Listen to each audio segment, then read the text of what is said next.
बृजमोहन श्रीवास्तव जी, अब दूसरी बैठक है आपकी बेंगलुरु में, सबकी निगाहें इस बैठक पर हैं। पटना में क्या हुआ, आपने संयुक्त प्रेस कॉन्फ्रेंस की और कई बातों का जिक्र किया कि देश को बचाने के लिए हम सब एक साथ हैं, एकजुट हैं। अब अगली बैठक बेंगलुरु में क्या होने वाला है, किस तरह का रोड मैप आप लोग तैयार कर रहे हैं? क्योंकि पहली बैठक में दिख गया था कि आम आदमी पार्टी, चूंकि अरविंद केजरीवाल उस प्रेस कॉन्फ्रेंस में नहीं थे, तो कई तरह की अटकलें हैं कि आप लोगों के साथ हैं कि नहीं, वो नाराज हो गए, तब इस गठबंधन का क्या होगा, बहुत सारे सवाल। तो पहले तो स्पष्टीकरण, बेंगलुरु में जो बैठक होगी उसका निश्चित तौर पर एजेंडा 2024 ही है, लेकिन क्या रोड मैप होगा, सीटों का मंथन होगा, किस मुद्दे पर ज्यादा चर्चा होनी है? और आम आदमी पार्टी पर जो सवाल मैंने पूछा कि वो नाराज दिखे पटना की बैठक में, क्या वो दोबारा बेंगलुरु में आएंगे या नहीं? पूजा जी, देखिए, आपने एक बहुत सार्थक बहस की शुरुआत की है जो वाकई देश के लोगों को पता भी लगना चाहिए। ये बात सच है कि आदरणीय अरविंद केजरीवाल उस दिन प्रेस कॉन्फ्रेंस में नहीं थे और उसके बाद उन्होंने एक प्रेस नोट भी जारी किया था जिसमें उन्होंने इस बात को कहा था कि कांग्रेस इस मुद्दे पे चूंकि हमारे साथ स्पष्ट कोई अपना विचार नहीं दे पाई है, इस बात को उन्होंने उठाया था। लेकिन ये बात भी उतनी सच है कि अरविंद केजरीवाल जी गठबंधन का हिस्सा हैं। अगर वो हिस्सा ना होते तो गठबंधन को वो पत्र क्यों लिखते? उन्होंने गठबंधन को पत्र लिखकर अपनी जो सरकार की परेशानी है, जो ऑर्डिनेंस उनकी सरकार के खिलाफ केंद्र शासन लेकर आई है, जिसको कि हो सकता है कि वो बिल में बदल दे, उसको लेकर उन्होंने बात की थी। तो उन्होंने गठबंधन के नेताओं को ही लिखा क्यों था? क्योंकि वो गठबंधन का हिस्सा अपने आप को मानते हैं और यही कारण था कि वो उस बैठक में भी आए थे। जहां तक मुद्दा उनकी किसी नाराजगी का है, तो ये सारी बातें मुझे लगता है कि गठबंधन में जितने भी राष्ट्रीय नेता हैं, बहुत ही समझदार और परिपक्व नेता हैं, वो सारे लोग बैठ के इस मुद्दे को निश्चित रूप से इसका कोई ना कोई समाधान ढूंढ लेंगे। और मुझे नहीं लगता कि आदरणीय अरविंद केजरीवाल कोई इस मामले में गठबंधन से बाहर जाके कोई राजनीति करने का विचार कर रहे हैं। मुझे ऐसा कहीं नहीं लगता। वो गठबंधन का हिस्सा रहेंगे। एक दूसरी बात आपने कहा कि अब आने वाले दिनों में क्या होना है। देखिए कि गठबंधन तो बन चुका है, वो गठबंधन के साथी भी सामने आ चुके हैं। इसके अलावा भी कुछ ऐसे लोग हैं जो आने वाले दिनों में गठबंधन का हिस्सा बनेंगे। मैं ये कहना चाहता हूं कि गठबंधन की जो दूसरी बैठक है, ये अंत नहीं है बैठकों का, क्योंकि ये लगातार, क्योंकि एक देश के लिए राजनीति 1 अरब 50 करोड़ लोगों के लिए एक गठबंधन तैयार हो रहा है। देश के लोगों की समस्याओं के समाधान के लिए एक प्रोग्राम देना चाहते हैं देश के लोगों को, तो निश्चित रूप से ये एक बैठक में तय नहीं हो पाएगा। इसके लिए लगातार प्रक्रिया चलेगी। लेकिन सबसे अच्छी बात यह है, सकारात्मक जो इसका पक्ष है, कि लगातार ये बैठकें हो रही हैं और बैठकों में इन बातों के ऊपर चर्चा भी हो रही है कि हम लोगों को किस प्रकार से रणनीति बनानी चाहिए जिससे भारतीय जनता पार्टी की सरकार को फिर से आने से हम रोक सकते। ठीक। रत्नाकर सिंह जी भी जुड़ गए हैं, प्रवक्ता कांग्रेस। रत्नाकर जी, बहुत बहुत आभार, स्वागत जुड़ने के लिए नेटवर्क 10 पर। बृजमोहन जी तो आश्वस्त हैं, वो कह रहे हैं कि जो हमने तस्वीरें देखी थी पटना की, कि अरविंद केजरीवाल प्रेस कॉन्फ्रेंस में नहीं थे और उसी वजह से तमाम सवाल उठ रहे थे। उन्होंने कहा है कि वो आश्वस्त हैं, वो पार्टी में हैं, वो विपक्ष में एक साथ हैं, लेकिन बस अध्यादेश के मसले को लेकर वो थोड़े से नाराज थे। तो आपकी और आम आदमी पार्टी की जो तनातनी है, आप लोग इससे उबर पाएंगे, तभी तो एकता की बात करेंगे, तभी तो एक मंच पर एक प्लेटफॉर्म को साझा कर पाएंगे। अभी तो उलझन आप दोनों के बीच की है। रत्नाकर जी।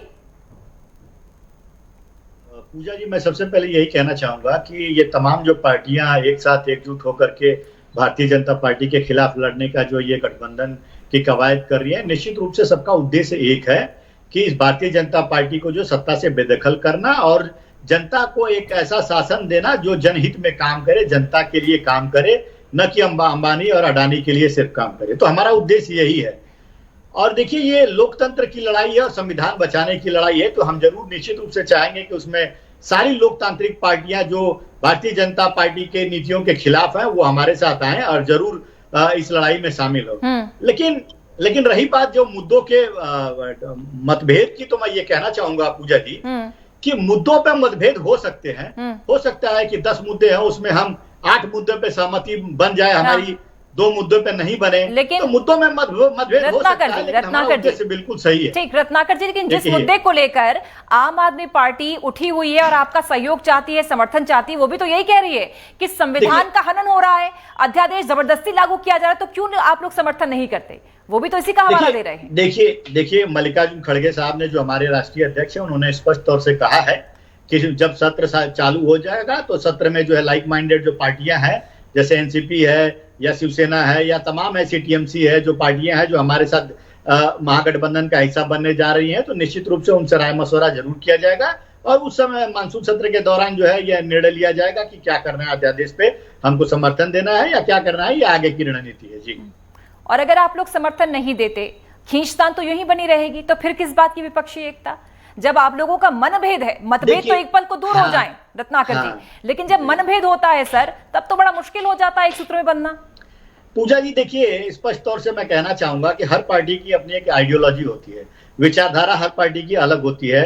किसी की गांधीवादी विचारधारा होती है तो किसी की गोडसेवादी विचारधारा होती है। हर पार्टी अपनी विचारधारा पे चलती है। आज देख लीजिए आम आदमी पार्टी का क्या है। आम आदमी पार्टी बिना ड्राफ्ट तैयार हुए, बिना उसको तथ्यों को जाने और यूसीसी को समर्थन उन्होंने कर दिया। तो ये उनकी आइडियोलॉजी है, उनकी विचारधारा है, उनकी रणनीति है, वो उस पर काम कर रहे हैं। हमारी विचारधारा है, निश्चित रूप से हम कहीं ना कहीं ये देखेंगे कि यूसीसी में जो है लाइक माइंडेड पार्टी कैसे हुए रत्नाकर जी, कैसे फिर आप लोग एक विचारधारा के?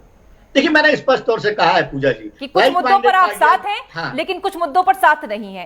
तो क्या एके मिश्रा जी क्या फिर ऐसे मुद्दों को लेकर, रत्नाकर जी कह रहे हैं कि भाई कुछ मुद्दों पर तो हम सपोर्ट करते हैं लेकिन कुछ पर नहीं, तो क्या ऐसे विचारधारा के साथ या इस जेस्चर के साथ जिस विपक्षी एकता का दमखम भर रहे हैं विपक्ष के तमाम नेता और बैठकों का सिलसिला शुरू हो चुका है, ये टक्कर दे पाएंगे या नहीं? एकजुट अभी खुद ही नहीं है, अभी तो पार्टियां आपस में ही उलझी हुई हैं। पक्ष के पास सबसे बड़ी चुनौती यही है कि उनका इंटरनल कॉम्पिटिशन है, आपस में पहले उसको कॉम्पीट करें। ऐसी कौन सी पार्टी होगी जो अपने सारे स्वार्थ को छोड़ के, सारी चीजों को छोड़ करके ये लोग मुद्दे पे सहमत होंगे? और अगर ये होता है कि कुछ मुद्दों पे सहमति है तो और कुछ मुद्दों पे असहमति है, तो इतनी बड़ी यूनिटी या उतनी मजबूत यूनिटी नहीं बन पाएगी इन कंपैरिजन ऑफ बीजेपी। आप बीजेपी का देखिए, वो लोग भी यूनाइट करना शुरू किए हैं, वो लोगों को बुला के मिनिस्टर्स बना रहे हैं, मतलब सीधे कार्यभार दे रहे हैं। और यहाँ तो अभी इसी चीज पे डिसाइड नहीं हो पाया है कि मुद्दे क्या होंगे। ठीक है, गठबंधन बनना अभी कवायद चल रही है, बना भी नहीं, और अगर बन गया और सारे मुद्दे जेलअप नहीं हुए, यानी सारी पार्टियां अपने सारे मुद्दे छोड़ दे, कोई शर्त ना लगाए, यानी बिना शर्त अगर सारी पार्टियां एक दूसरे को समर्थन दे रही हैं, तब मैं उसको मानूंगा कि एक मजबूत गठजोड़ या गठबंधन यहाँ पे बना है।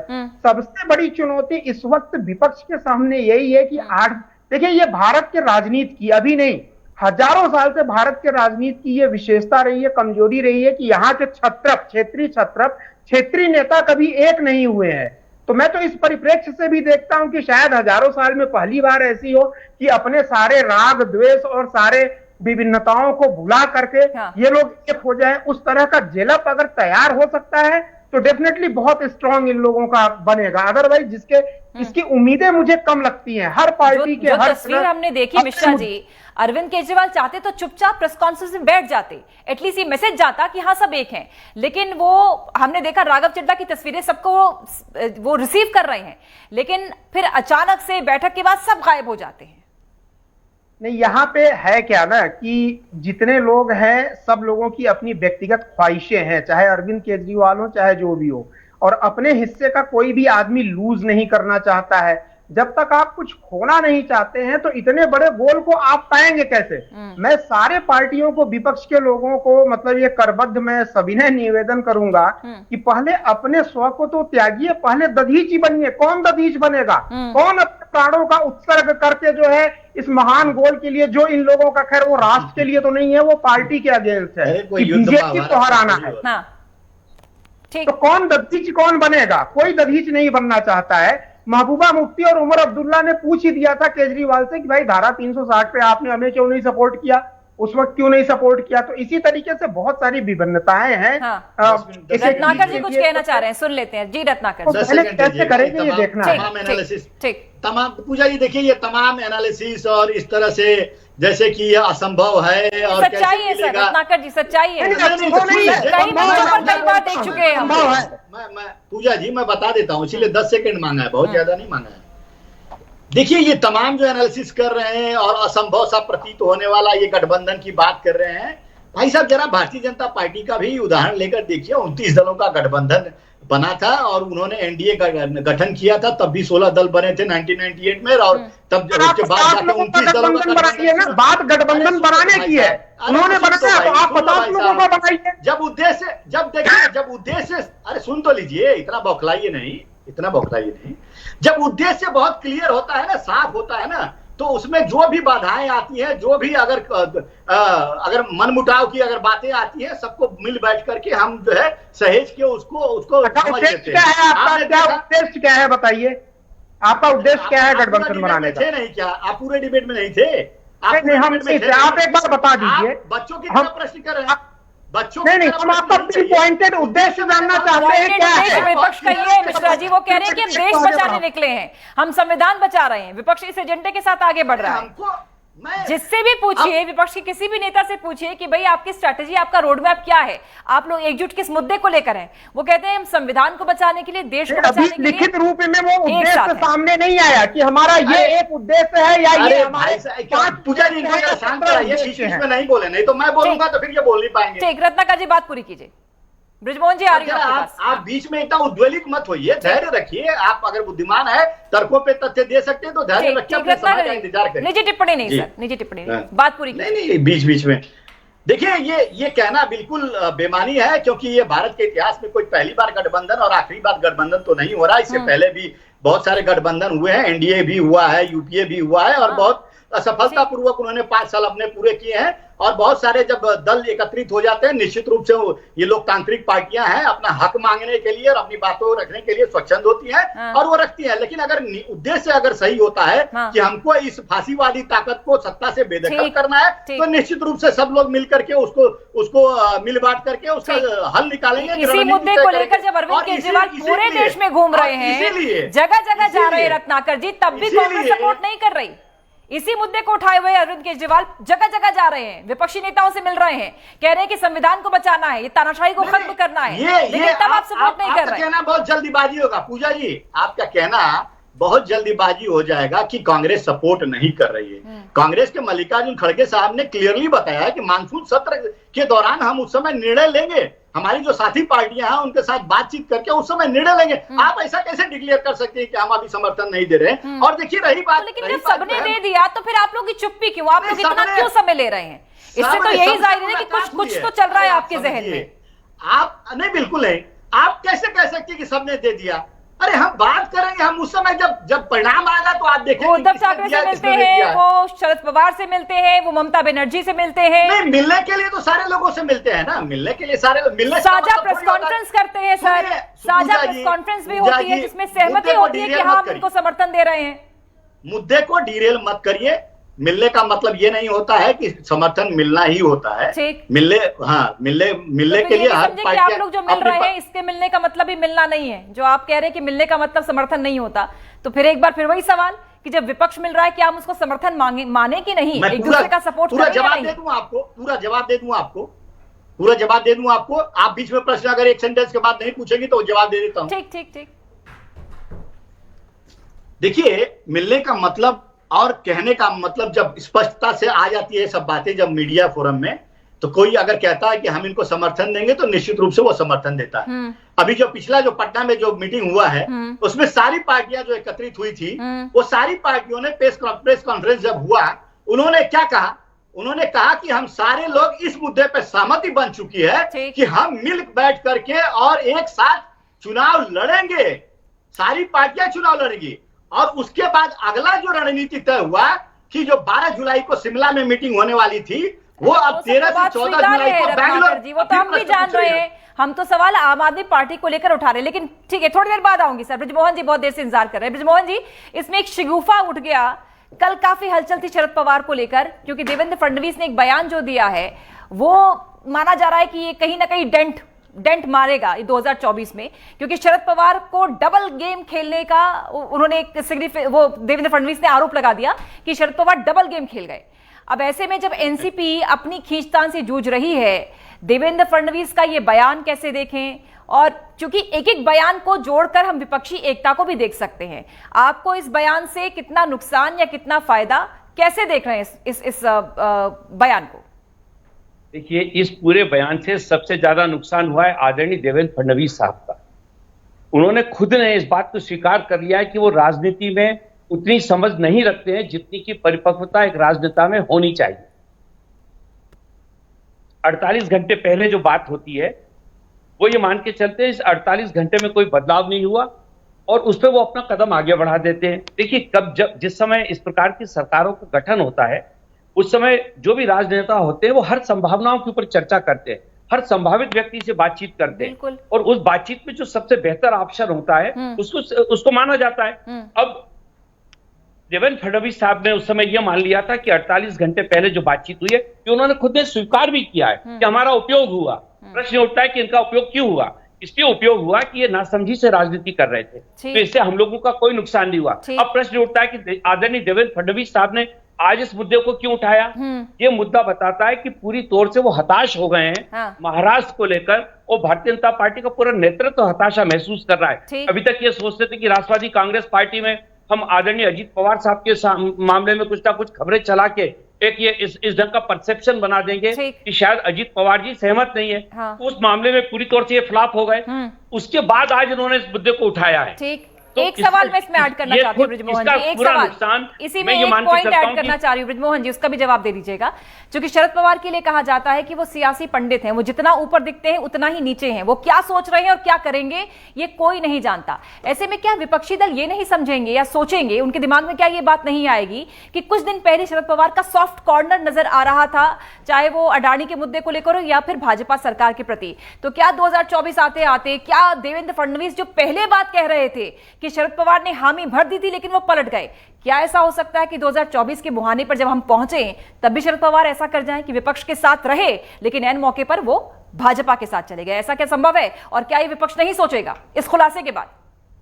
देखिए, राष्ट्रवादी कांग्रेस पार्टी के प्रवक्ता होने के नाते मैं बिल्कुल स्पष्ट रूप से इस बात को कहना चाहता हूं कि हम लोग गठबंधन का हिस्सा हैं और आदरणीय शरद पवार जी उसकी मुख्य भूमिका में भी हैं।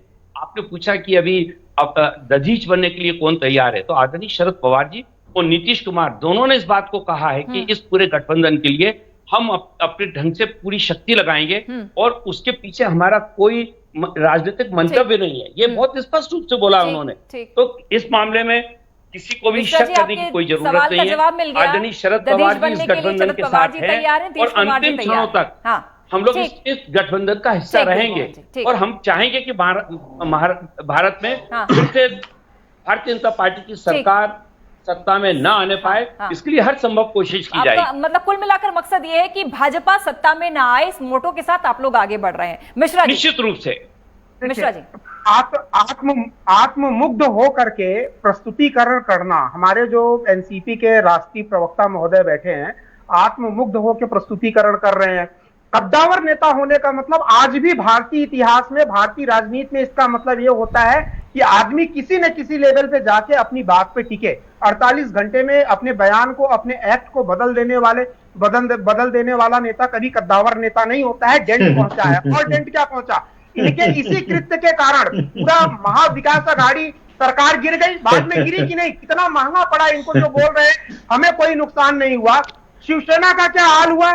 शिवसेना ही खत्म हो गई, सिंबल की लड़ाई आ गई। भैया हमारा है कि नहीं है शिवसेना भवन किसका है? मिश्रा जी, क्योंकि समय कम है सर, अब पूरा फोकस एक बार फिर से इस बैठक पे कर लेते हैं। मिश्रा जी, समय कम है, एक कमेंट सबसे। मिश्रा जी, समय कम है, एक कमेंट सबसे, एक कमेंट सबसे। बेंगलुरु में जो बैठक होगी, बेंगलुरु में जो बैठक होगी रत्नाकर जी के कारण पूरी पार्टी, बेंगलुरु में जो बैठक होगी उससे क्या हासिल होने वाला है? विरोधियों को मौका दे दिया। रत्नाकर जी, बेंगलुरु में होने वाली बैठक से क्या हासिल होगा? बहुत संक्षेप में सर, समय कम है। बहुत संक्षेप में 2 लाइन में बोलूंगा। पहली चीज ये बोलूंगा कि ये मिश्रा जी जो है वो तय करेंगे क्या कि शरद पवार कद्दावर नेता है कि नहीं है। ये भाई इनकी विश्लेषण ये दे दिए और देश की जनता अगर ये मान ली कि अगर शरद पवार कद्दावर नहीं नेता है तो भाई इनकी बातों से मैं भी प्रभावित हो जाऊंगा।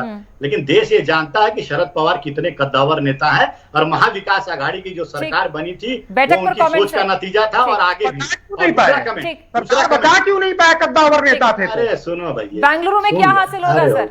हाँ बस वो बौखला गए हैं रत्नाकर जी। बेंगलुरु में देखिए पूजा जी, अभी आपको श्रीवास्तव जी ने ही बताया कि कोई भी बड़ा फैसला होता है तो उसमें बहुत सारी रणनीति और तय होती है और उसमें रणनीति का एक दिन में सारे फैसले नहीं हो जाते। पहली मीटिंग में हमने ये तय किया कि हम सब एक साथ मिलकर चुनाव लड़ेंगे। दूसरी मीटिंग में हम तय करेंगे कि कौन सी पार्टी कहां पे कितनी सीटों पे लड़ाई लड़ेगी। ये अगली रणनीति का एक हिस्सा है जो 13 और 14 तारीख को बेंगलोर में जो है मीटिंग होगी, उसमें ये चर्चा किया जाएगा। बाकी अगर और कुछ चीजें रहेंगी तो आगे और डेट लेकर उसको डिस्कस किया जाएगा। तो 10 महीने चुनाव है ना। शुभकामनाएं रत्नाकर जी, शुभकामनाएं आपको। बृजमोहन श्रीवास्तव जी, आपको भी ढेर सारी शुभकामनाएं आपकी बैठक के लिए, आगे की स्ट्रैटेजी के लिए। आप दोनों का बहुत धन्यवाद, आभार। AK मिश्रा जी, आप जुड़े हमारे साथ और अहम समीक्षा इस बड़े मसले पर आपने की, बहुत धन्यवाद आप सभी का। तो विपक्षी दलों की बैठक को लेकर सबकी निगाहें हैं, बेंगलुरु में होनी है। आम आदमी पार्टी और कांग्रेस में कुछ आपसी झोल है। इतना जरूर है कि विपक्षी पार्टियां एकजुट होना चाहती हैं, लेकिन एक मंच पर आने के लिए इन दलों को स्पष्ट फैसले लेने होंगे। इनमें उत्साह है, लेकिन कुछ अंतर विरोध की झलक भी रही है। हालांकि अभी शुरुआती दौर है, लेकिन विपक्षी दलों को जल्द निर्णय लेने होंगे। खासकर देखते हैं कि विपक्ष में ही कुछ पार्टियां NDA से जुड़ चुकी हैं या जुड़ रही